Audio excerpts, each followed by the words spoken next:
Bismillahirrahmanirrahim. Alhamdulillahi rabbil alamin. Wassalatu wassalamu ala rasuli rabbil alamin. Nabiyyina wa habibina wa qudwatina Muhammad ibn Abdullah wa ala alihi wa sahbihi wa man walah. Amma ba'du. Muslimin dan muslimat, para pelajar sekalian, Assalamualaikum warahmatullahi wabarakatuh. Alhamdulillah, syukur kita kepada Allah Azza wa Jalla kerana pada hari ini satu, dalam bahasa Arab kata Ghurrah Jumadal Ula. Maknanya hari pertama Jumadal Ula 1443 bersamaan dengan 6 Disember 2021, kita teruskan pengajian kita dalam kitab Hikayatun Fiqhiyatun Mukhtarah. Hikayat fiqh yang terpilih, Al-Hikayatus Sadisah Ba'dal Mi'ah. Hikayat yang ke-6 selepas 100. Berapa? Hikayat 6 selepas 100. Maknanya 106. Kisah kita pada kali ini, kisah tentang kelebihannya berzikir kepada Allah Azza wa Jalla. Bila kita duduk, kita zikir, kelebihan dia besar, sebagaimana dalam hadis yang kita akan baca ini, insya-Allah. Baik para pelajar sekalian, hadis ini riwayat daripada Abi Sa'id Al-Khudri. An Abi Sa'id Al-Khudri radhiyallahu anhu qala: Kharaja Muawiyah ala halqatin fil masjid. Abu Sa'id Al-Khudri sahabat, menceritakan juga daripada sahabat lain-lain, nama dia Muawiyah bin Abi Sufyan radhiyallahu an jami'is sahabah. Satu hari Muawiyah keluar ke masjid ala halqatin. Dia tengok satu halaqah. Halaqah ni mana satu majlis, orang duduk likur gitu. Faqala ma ajlasakum. Dia tanya, apa sebab kamu duduk ni? Duduk di masjid ni kenapa? Qalu jalasna nazkurullaha. Kami duduk di sini, duduk berzikir. Ada orang ni baca Quran, ada orang ni berzikir, ada juga yang tazkir, duduk kuliah contohnya. Qal, Muawiyah pun tanya, Allahi. Itu bahasa, bila kita panjang tu ada makna lain. Kalau kata Allah saja lain. Allah, adakah betul-betul kamu duduk ni kerana Allah? Ma ajlasakum illa zak. Kamu tak duduk ni semata-mata kerana bukan nak berbuah-buah kosong, tapi semata-mata duduk dalam majlis zikir, majlis ilmu, majlis yang penting majlis ingat kepada Allah Azza wa Jalla. Qalu, orang ramai di masjid pun jawab, wallahi, demi Allah, ma ajlasana illa zak. Kami tak duduk di sini kecuali kerana zikir. Qal, kata Muawiyah. Muawiyah menyatakan sebab dia tanya. Sebab dia ulang balik pertanyaan. Ini penting tuan-tuan. Kalau kita tanya, macam menimbulkan kecurigaan, kita kena nyatakan sebab. Supaya orang tak rasa, apa dia ni? Tak percaya dengan kita ke macam mana? Curiga, di mana menimbulkan kecurigaan. Jangan timbul su'uzan di kalangan orang Islam. Muawiyah pun jawab. Qal ama inni lam astahlifkum tuhmatan lakum. Muawiyah kata, bukan aku minta kamu sumpah tadi kerana nak tuduh kamu, tidak. Tapi aku nak cerita satu perkara. Wa ma kana ahadun bimanzilati min Rasulillah sallallahu alaihi wasallam aqalla anhu hadithan minni. Allahu akbar. Muawiyah kata, tidak ada orang yang satu level dengan saya. Standard sahabat yang satu taraf dengan Muawiyah, yang rapat dengan Rasulullah sallallahu alaihi wasallam, dia rapat dengan Nabi, ipar Nabi tu dia tu. Dan juga penulis tulisan risalah-risalah Nabi, mana rapat dengan Nabi, aqalla anhu hadisan minni, orang itu lebih sedikit meriwayat hadis daripada saya. Muawiyah mengaku. Ini dia panggil tawaduknya sahabat. Dia boleh mengaku dia tak banyak hadis, walaupun label orang yang satu label dengan dia yang paling sedikit. Ini kita kata mimbabi tawaduk, dan juga mimbabit tahaddus, bercakap benar realiti yang berlaku. Muawiyah pun cerita, wa inna Rasulullah sallallahu alaihi wasallam kharaja ala halqatin min ashabi. Satu hari Nabi kita keluar pergi ke masjid, dia tengok satu sahabat-sahabat dia duduk dalam majlis, dalam halaqah. Faqala ma ajlasakum. Tengok. Nabi tanya soalan yang sama seperti Muawiyah tanya tadi. Nabi tanya, apa sebab kamu duduk di sini? Qalu jalasna nazkurullaha wa nahmaduhu ala ma hadana lil Islam. Kami duduk di sini menyebut nama Allah, memuji Allah di atas nikmat yang Allah Ta'ala beri hidayah kepada kami dengan Islam ini. Wa manna bihi alaina, dan Allah Ta'ala limpahkan kurnia ini kepada kami. Kata Nabi SAW, Allahi ma ajlasakum illa dhak. Demi Allah, kamu tak duduk ni kecuali kerana tu je, kerana nak berzikir. Qalu, sahabat jawab, wallahi ma ajlasana illa dhak. Kami tak duduk ni kecuali kerana nak berzikir. Tengok, Nabi SAW bersabda, ama inni lam astahlifkum tuhmatan lakum. Aku tak bersumpah, tak minta kamu bersumpah kerana nak tuduh kamu, tidak. Walakinnahu atani Jibrilu fa akhbarani. Jibril datang mengkhabarkan kepadaku, annallaha azza wa jalla yubahi bikumul malaikah. Sesungguhnya Allah Subhanahu wa taala yubahi ay yufakhir, maknanya berbangga. Allah Taala tengok malaikat hamba aku di bumi ni berzikir, mengingat padaku, duduk dalam majlis ilmu. Allah Taala bangga kita ni kepada malaikat di langit. Hadisun sahihun rawahu Muslimun wal lafzu lahu. Jadi hadis ni sahih, riwayat Imam Muslim, lafaz pun daripada Muslim. Jadi jelaslah kepada kita, siapa nak Allah Taala bangga kita kepada malaikat, duduklah dalam majlis ilmu. Sebagaimana dalam hadis yang ke-36, tuan-tuan tanda, hadis yang ke-36 dalam hadis 40 yang ke-36 dulu kita dah bincang tentang siapa duduk dalam majlis ilmu dapat 4 perkara itu. Ni. Baik, tamatlah hadis. Dilalatul hadis. Hadis ni menunjukkan kepada apa? Zikrullahi faridatun wa fadilatun. Berzikir, mengingati Allah ini satu kewajipan dan suatu kelebihan. Mana kalau kita nak kata wajib satu fardu, memang kita kena zikir, mengingati Allah Azza wa Jalla sentiasa. Wa fadluha wa thawabuha kabiran, kelebihannya, pahala dia besar belaka. Siapa dia? Zikir, majlis zikir, mengingati Allah ni besar kedudukannya di sisi Allah Azza wa Jalla. Baik para pelajar sekalian, 10 perkara perbincangan kita. Yang pertama, Abu Sa'id Al-Khudri.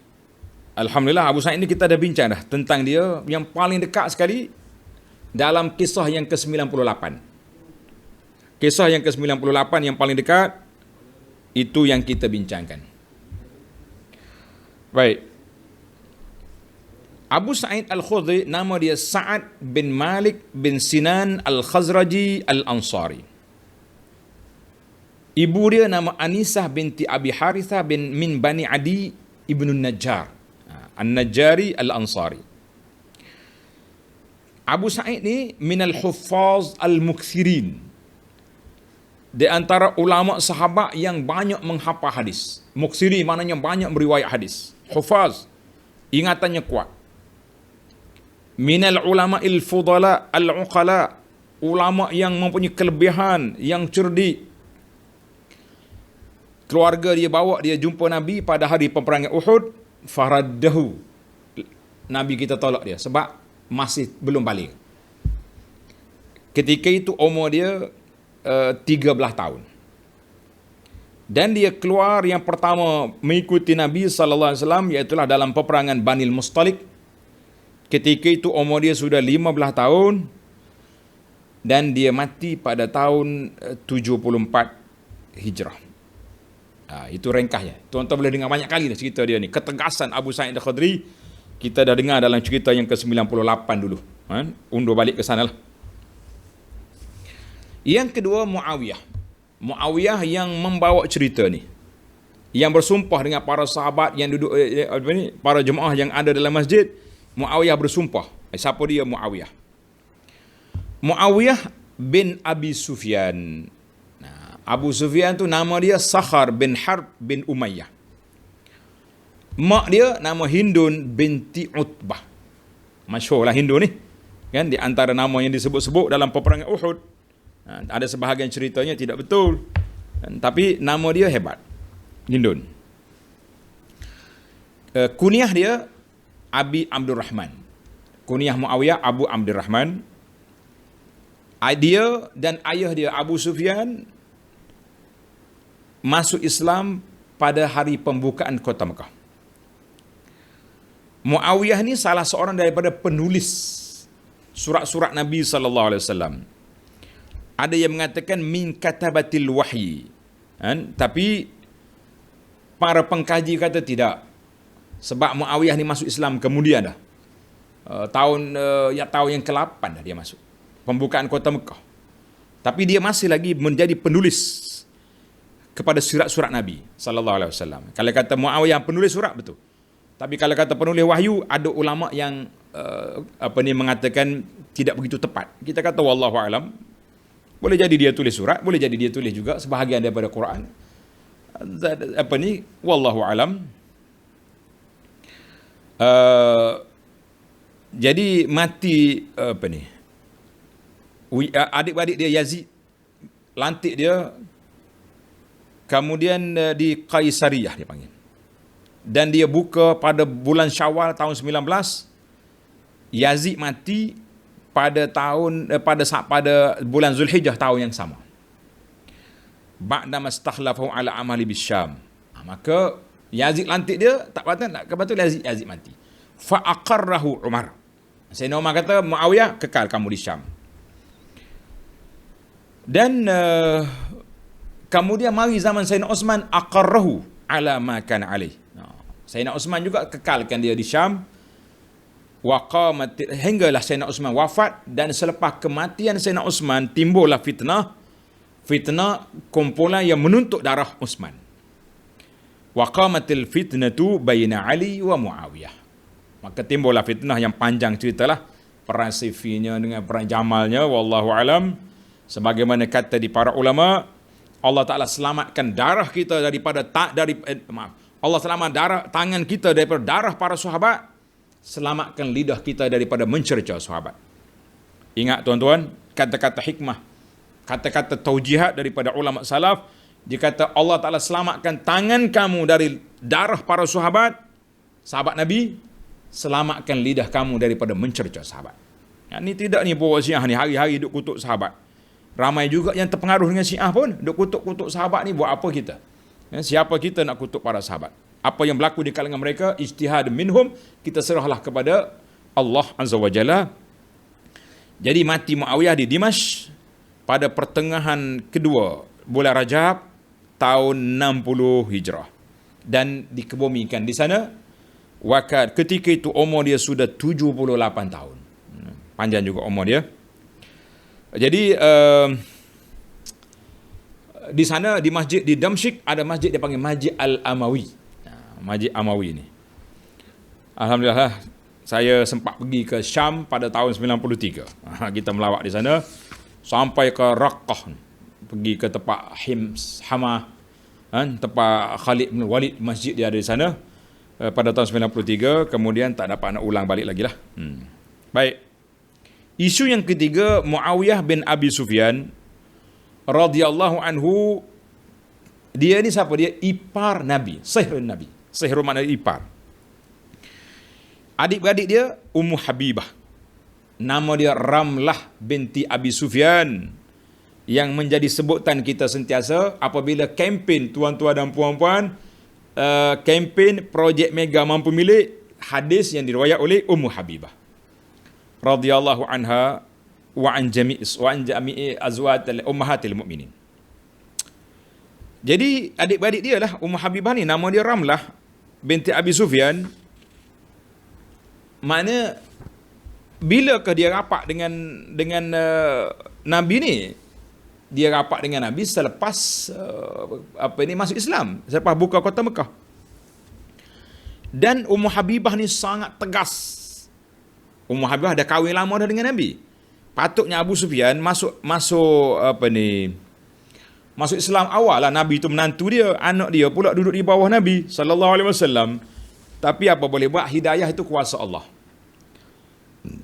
Cerita ketegasan Ummu Habibah. Setelah berlakunya perjanjian Hudaibiyah tahun yang ke-7, tahun yang ke-6, tahun yang ke-7 Nabi kita pergi qada 3 hari. Tahun yang ke-8 berlaku kes. Puak-puak Quraisy ni batal perjanjian. Perjanjian yang dibuat di Hudaibiyah dulu mereka langgar. Bila langgar, Nabi SAW senyum. Nabi kata Allah mempercepatkan tempoh gencatan senjata di antara kita dengan mereka 10 tahun. Allah cepat setakat 2 tahun je. Baik. Bila Abu Sufyan dengar cerita, Nabi marah sebab Quraisy batal perjanjian.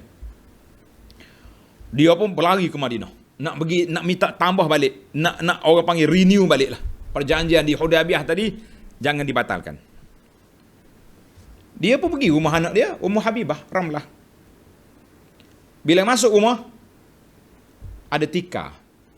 Tuan-tuan jangan fikir rumah Nabi ada kapek, ada tikar je. Hasir dia panggil. Bila ayah dia masuk, Ummu Habibah radhiyallahu anha pergi ambil dia punya hamparan tadi, dia lipat tak tepi. Ayah duduk tengok. Dia bertanya, "Ya bunayya, araghibti bihadzal firas anni ambi anhu?" Kenapa kamu lipat tempat duduk tu? Adakah tak sesuai dengan ayah duduk sebab kotor ke apa benda? Ataupun memang aku ni tak layak duduk situ? Qalat, dengar tuan-tuan dan puan-puan. Huwa firasyu Rasulillah sallallahu alaihi wasallam wa antam najisun musyrik. Ini hamparan Nabi. Nabi duduk sini, Nabi duduk solat sini. Ayah anda masih lagi kafir, masih lagi musyrik, najis, tidak layak duduk atas tikar. Celak mata Abu Sufyan. Laqad asabaki ba'di syarr ya bunayya. Kamu telah ditimpa kejahatan yang banyak, keburukan selepas daripada berpisah dengan ayah tu. Kalau mu duduk dengan aku, tak akhlakmu tidak macam ni. Allahu akbar, tuan-tuan dan puan-puan. Mulianya Nabi SAW di mata Ummu Habibah sampai mereka hamparan Nabi tidak di mana ayah dia duduk sebab ayah dia masih kafir. Baik, cerita dia. Maka Muawiyah ni, oleh kerana dia ni rapat keluarga Nabi, ipar, mana kalau dia nak masuk dalam rumah Nabi tu taklah susah sangat sebab rumah kakak dia, rumah adik-beradik dia. Jadi dia pergi, Assalamualaikum, dapat keizinan masuk je. Ummu Habibah pun tak susah cari hijab, cari tudung, cari apa, adik-beradik. Jadi maka dia ni termasuk di kalangan sahabat yang menulis surat Nabi dan juga oleh kerana dia ni banyak sangat, mula jadi dia sibuk sana sini, menyebabkan dia tidak banyak meriwayatkan daripada Nabi sallallahu hadis. Dia pun mengaku. Dia tadi di awal tadi dia kata dia ni tak banyak riwayat hadis. Sahabat-sahabat yang banyak siapa dia? Dia kata al-mukthiruna minas sahabah. Sahabat yang banyak meriwayat hadis, tanda tuan-tuan, saya nak bagi nama. Abu Hurairah, Abdullah bin Umar, Anas bin Malik, Aisyah, Abdullah bin Abbas, Jabir bin Abdullah, Abu Sa'id Al-Khudri, dan ada lagi lah beberapa nama. Ini beberapa nama yang masyhur hadis-hadis mereka ini meriwayatkan hadis daripada Nabi sallallahu alaihi wasallam. Alhamdulillah. Jadi Abu Sufyan tak masuk dalam Al-Muqsirin. Tapi dia ada riwayat lah. Riwayat dia pun menarik malam ni. Riwayat dia pun menarik. Riwayat tentang apa? Tentang zikir. Isu yang keempat. Wal halaqatu fil masjid li zikri. Maknanya halaqah, majlis zikir, majlis duduk, majlis ilmu dalam masjid ni untuk zikir, untuk baca Quran, untuk tadarus, untuk belajar, untuk mengaji, ma'ruf. Sudah dikenali di perkara awal Islam lagi. Sebelum daripada itu, orang duduk dalam majlis ni, kalau duduk main buah macam-macam, buat kapi dia duduk dalam masjid haram tu, Mekah tu, dia duduk situ. Tapi dia duduk kerja lain. Bila mari Islam, bertukarlah daripada majlis mengumpat-ngumpat, majlis maki orang, majlis kutuk, kepada majlis zikir, majlis ilmu, majlis yang bermanfaat. Alhamdulillah.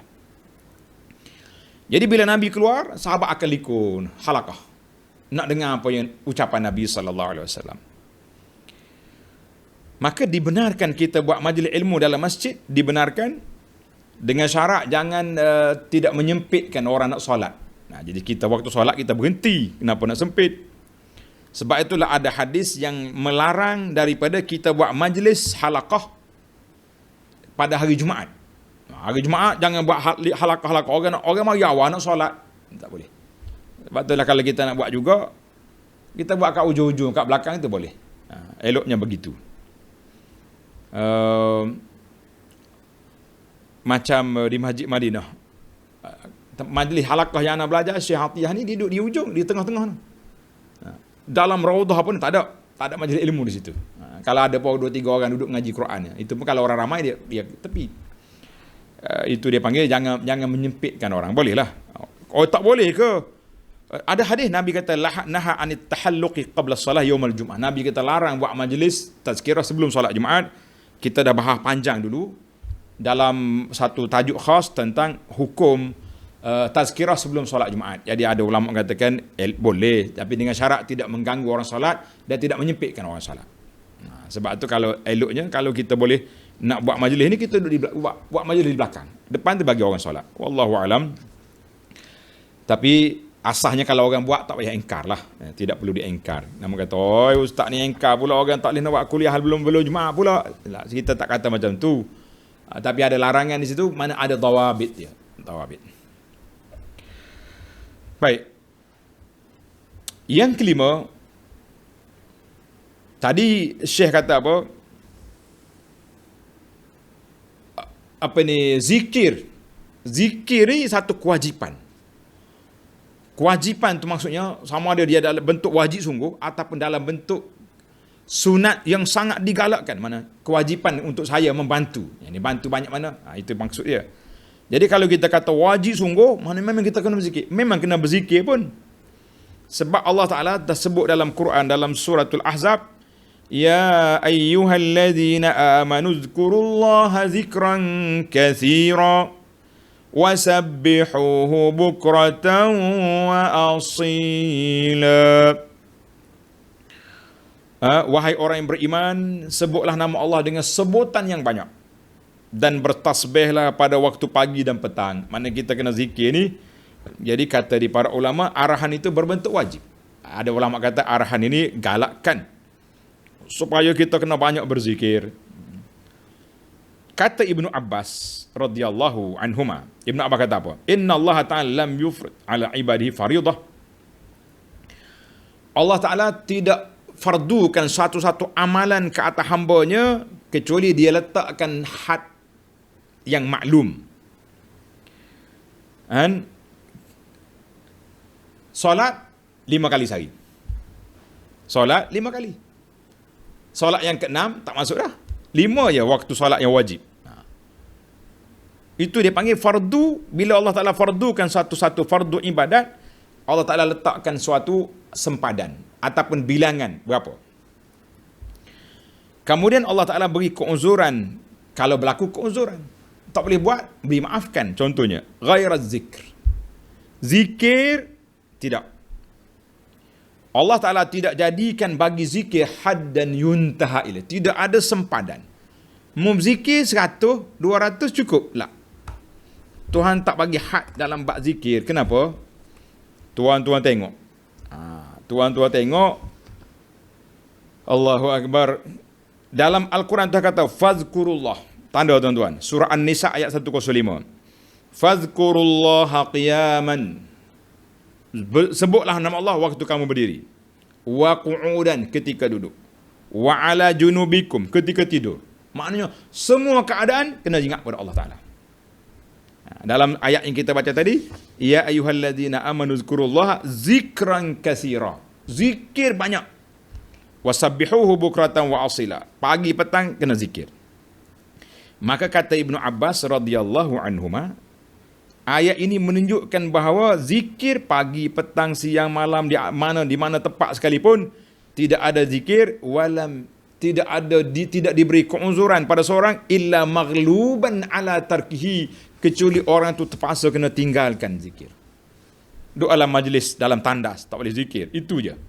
Waktu kita tidur, waktu dalam majlis yang tertentu, itu tidak ada zikir. Maknanya zikir ini mesti kena buat pagi, petang, siang, malam, berdiri, duduk, tidur, semua zikir.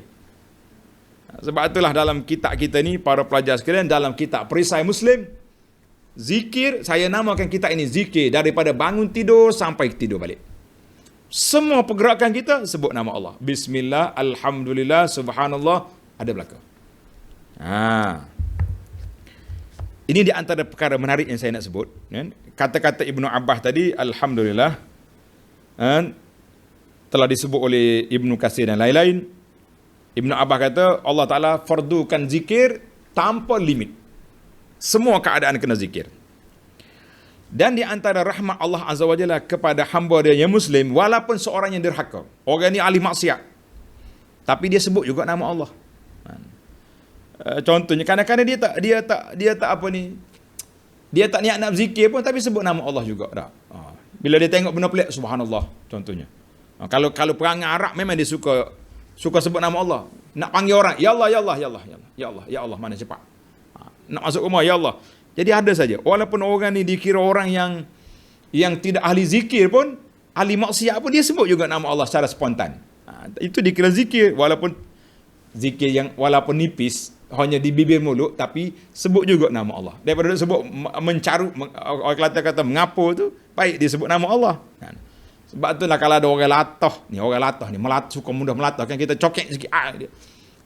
Kita ajar dia awal-awal. Kalau dia melatah, orang yang cokek dia, subhanallah, la ilaha illallah. Elok kata, ni dok cokek sikit, dia sebut nama dalam kaya orang. Masya Allah, ini zikir tidak ada sempadan. Yang keenam, zikir itu berbagai-bagai jenis. Zikir banyak kategori. Yang pertama, az-zikru bil fikri duna tahrikil lisan. Zikir dengan cara kita berfikir tanpa menggerakkan lidah. Itu dia panggil fikir. Sebagaimana dalam hadis 7 golongan yang dapat naungan bayat aras pada hari kiamat, wa rajulun zakarallaha khalian fafadat ainah. Jadi orang ni duduk ingat pada Allah, dia akan dia senyap ya, tapi mengalir air mata dia.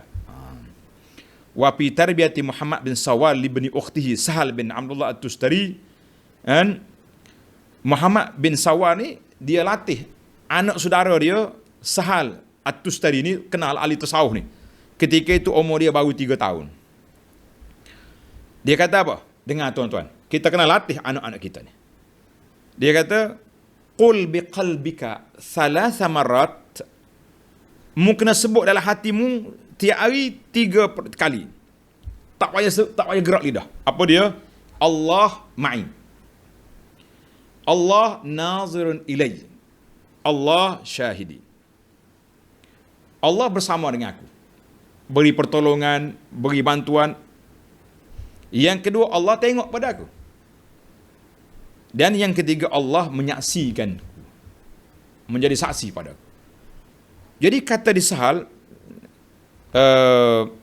hadis ini kisah ini disebut oleh Ibnu Qudamah dalam Mukhtasar Minhajul Qasidin.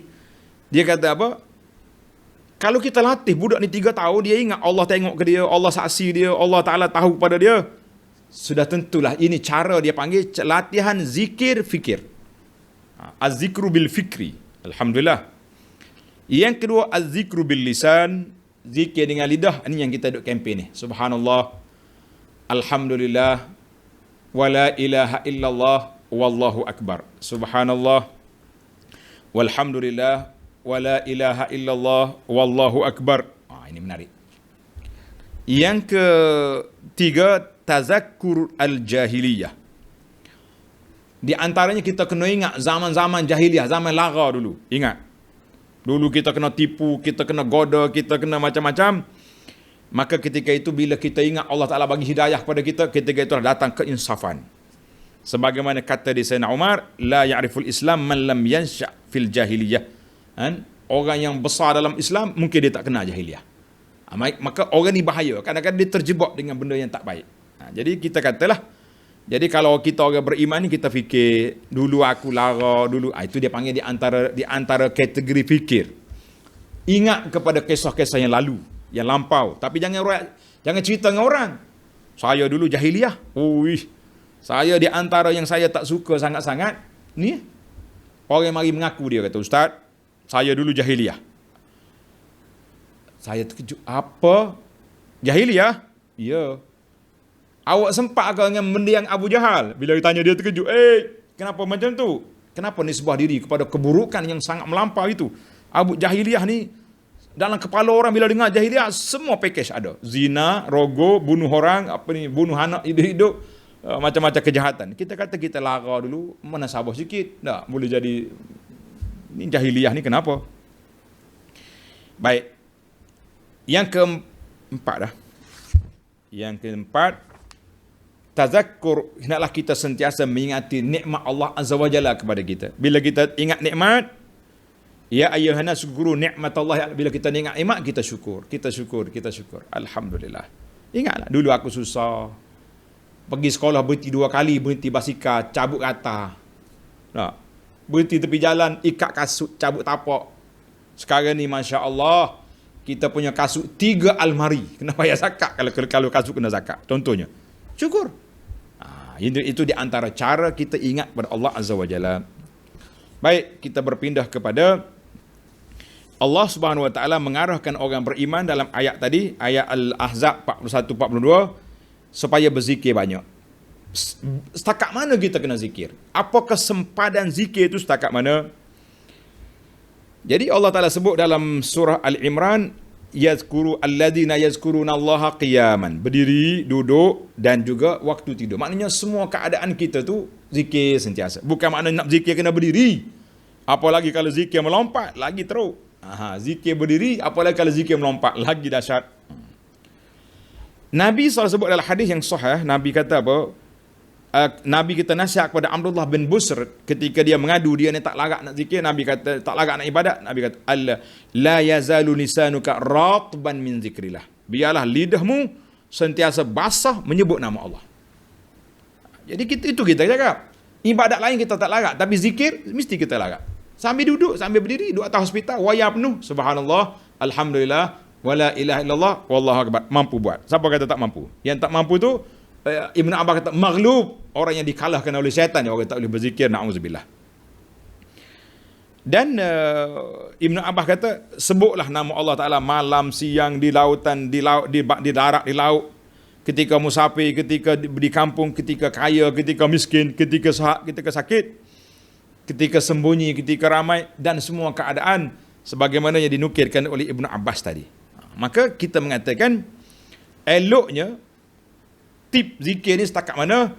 Saya baca pandangan para ulama, dia kata sebagaimana kata Al-Imam Ibnu As-Salah dengan dia kata iza wazaba 'ala al-azkaril ma'thurah. Siapa-siapa yang baca zikir yang diambil daripada Nabi sallallahu alaihi wasallam, zikir waktu pagi ni. Zikir pagi kita baca. Zikir petang kita baca. Ni zikir kita ni ada pagi, ada petang, ada ni, semua ada kan?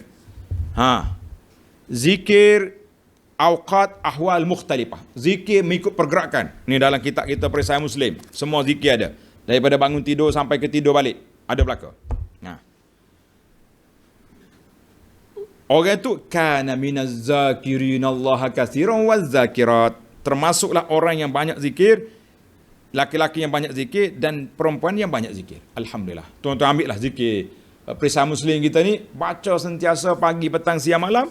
Jangan lupa zikir waktu pagi, zikir petang, zikir mengikut pergerakan, zikir 4 kalimah kita ni jangan lupa. Maka kita termasuk dalam orang yang berzikir banyak. Alhamdulillah, kata alhamdulillah. Saya ingat nak ambil cuti pergi bertapa dalam gua. Itu bukan zikir yang maksur, itu zikir yang dibuat oleh ahli-ahli ibadat.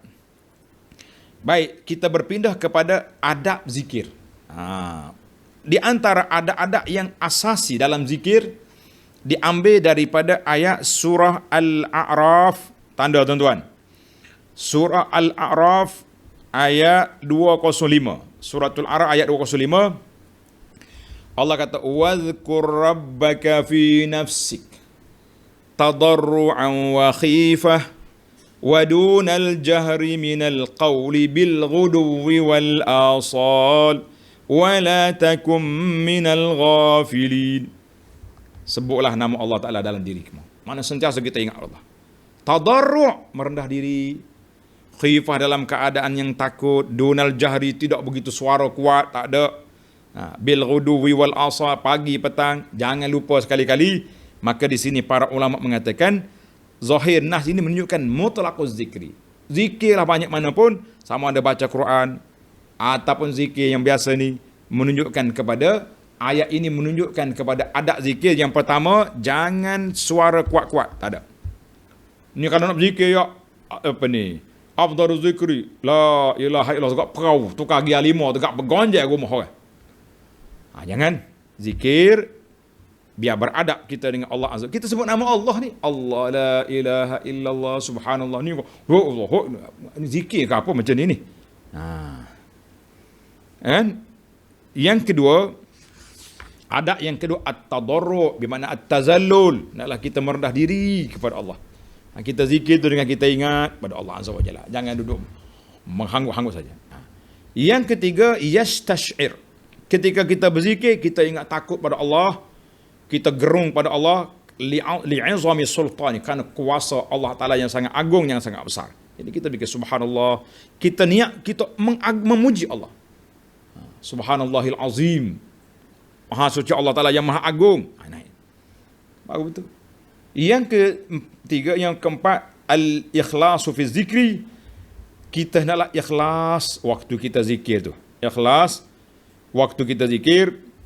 Jangan pula waktu zikir tu duk ingat, zikir kuat gia 5 ni sebab apa? Bang sedap kat dapur tu. Nasi Arab malah ni kabarnya. Tak ada. Zikir biar ikhlas. Yang kelima, tahayyun az-zuruf. Kita kena tengok suasana keadaan kita. Kita zikir pagi, zikir, ambil sentiasa masa. Kalau kita tak peruntukkan masa, kita tak akan zikir. Sebab itulah kata orang, beri masa untuk baca Quran, jangan tunggu ada masa baru baca Quran. Dengar kata-kata ni. Beri masa untuk berzikir, peruntukkan masa untuk zikir baca Quran, bukan tunggu bila ada masa saya zikir. Awak tak akan ada masa sampai bila-bila. Di antara adab lagi, iaitulah kalau boleh gak kita zikir dalam keadaan kita taharah, kita bersuci, berwuduk, boleh. Menghadap ke arah kiblat, duduk dan tenang, itu eloklah. Tapi kalau orang tak ada wuduk, orang haid boleh zikir? Boleh. Yang tak bolehnya baca Quran. Secara baca Quran boleh. Zikir boleh. Dia tak solat tak boleh. Dia banyak zikir. Jadi eloklah para jemaah sekalian, kalau boleh kita sentiasa dalam majlis zikir, maksudnya kita duduk dalam majlis, duduk di masjid, jangan keluar cepat. Orang ni zikir, mana zikir secara individu. Zikir secara individu itu yang dianjurkan oleh Nabi SAW. Banyak dalam hadis, la yaqudu qaum yazkuruna Allah illa haffathumul malaikah. Banyak hadis-hadis kelebihan tentang zikir panjang. Kita pun dah panjang juga dah tajuk kita ni kan. Maka eloklah kita zikir dengan yang pertama sekali, dengan zikir yang maksur, duduk dalam majlis zikir. Maknanya kita selepas solat jangan mudah nak keluar. Kalau pagi lepas subuh, tunggu dulu sampai habis zikir pagi baru balik. Kalau boleh tunggu sampai duha, tak sibuk, tak kerja, tunggu sampai duha, lagi baik. Petang sama juga, itu elok. Kemudian dan juga termasuk juga ijtimak dalam majlis zikir ini, iaitu zikir dengan makna majlis ilmu. Boleh kita duduk dalam majlis ilmu juga, bagus. Banyaklah kelebihan-kelebihan tersebut. Yang terakhir pada pelajar sekalian, yang ke-10. Yang ke-10, iaitu apakah zikir yang kita nak baca itu. Macam-macam zikir orang hari ni kan. Ada orang zikir ni, zikir tu zikir ni, ijazah tu ijazah ni. Maka kita pilihlah zikir yang maksur, itu yang terbaik. Sebagaimana kata di para ulama, zikir yang paling baik sekali, zikir dengan kalam Allah. Zikrullah bi kalamihi. Kita zikir dengan baca kalam Allah. Kalam Allah tu Quran. Mana kita zikir dengan baca Quran. Kita peruntukkan setiap hari 1 juzuk, 2 juzuk, 3 juzuk. Nari. Yang kedua, kita zikir dengan hadis-hadis daripada Nabi SAW. Kalau boleh zikir yang sahih, Itu yang terbaik. Tapi kalau para ulama mengatakan boleh juga. Kalau walaupun riwayat tu lemah di Fadailil Amal, tapi tidaklah sampai peringkat hadis terlalu lemah, hadis palsu, baik kita ambil yang ni. Daripada kita duk ambil zikir yang orang duk reka-reka, kemudian dia punya krik, dia punya pahala besar-besar tu. Kalau zikir hak reka ni pahala dia teruk-teruk tuan-tuan. Oh, sekali kita zikir ni jamin mati husnul khatimah. Oh, dia punya jamin. Salah, masya-Allah. Nabi tak jamin. Nabi suruh kita doa ya muqallibal qulub.